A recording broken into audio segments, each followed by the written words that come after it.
கேரளாவில் பிரபல நடிகையை பாலியல் துன்புறுத்தலுக்கு உள்ளாக்கிய வழக்கில் தீர்ப்பு வழங்கப்பட்டு வருகிறது. 2017ஆம் ஆண்டு பிப்ரவரி 17ஆம் தேதி நடிகையை வழிமறித்து பாலியல் துன்புறுத்தலில் ஈடுபட்டதாக கேரவனில் நடிகை சென்று கொண்டிருந்த போது வாகனத்தை வழிமறித்து இந்த செயல் நடைபெற்றதாகவும் தெரிகிறது. திலீப் விடுதலை என்ற அண்மை தகவலை பார்த்து வருகிறோம். விவரங்களோடு இணைந்திருக்கிறார் நம்முடைய செய்தியாளர் மதி. தீர்ப்பு குறித்தான முழு விவரங்கள்.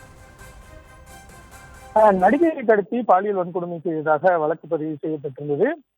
இந்த வழக்கில் மலையாள நடிகர் திலீப் கைது செய்யப்பட்டிருந்தார். அவரது தூண்டுதலின் பேரில் தான் இந்த சம்பவம் நடைபெற்றதாகவும் குற்றம் சாட்டப்பட்டது. இந்த வழக்கினுடைய விசாரணை கேரளா எர்ணாகுளம் மாவட்ட முதன்மை அமர்வு நீதிமன்றத்தில் நடைபெற்ற நிலையில் தற்பொழுது இந்த வழக்கில் நீதிபதி தீர்ப்பளித்திருக்கிறார். மொத்தம் 8 பேர் 10 பேர் கைது செய்யப்பட்ட நிலையில் 8 பேர் மீதான வழக்கினுடைய விசாரணை எர்ணாகுளம் மாவட்ட முதன்மை அமர்வு நீதிமன்றத்தில் நடைபெற்று வந்த நிலையில் இந்த வழக்கில் முதல் 6 குற்றம் சாட்டப்பட்ட நபர்கள், அதாவது A1 A6 வரை A6 வரை அவர்கள் அனைவரும் இந்த வழக்கில் குற்றம் சாட்டப்பட்டவர்களாக அவர்கள் அறிவிக்கப்பட்டு இருக்கிறார்கள். அவர்கள் குற்றம் செய்தவர்களாக அறிவிக்கப்பட்டு அவர்கள் குற்றவாளிகள் என்று தீர்ப்பு வழங்கப்பட்டு இருக்கிறது. அவர்கள் பாலியல் வன்கொடுமை மற்றும் இதர பிரிவுகளில் அவர்கள் குற்றம் இழைத்திருப்பதாக நீதிமன்றம் அறிவித்திருக்கிறது.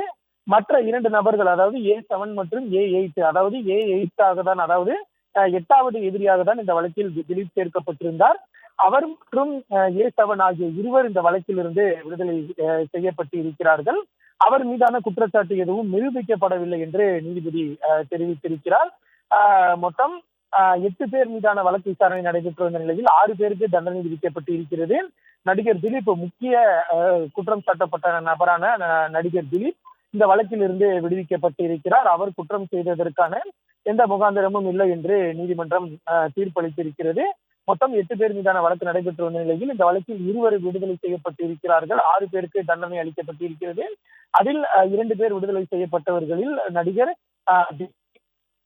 முக்கியமாக அவர் தவறும் செய்யவில்லை என்றும் அவர் மீதான குற்றச்சாட்டு நிரூபிக்கப்படவில்லை என்றும் நீதிமன்றம் தீர்ப்பளித்து திலீப் இருக்கிறார்.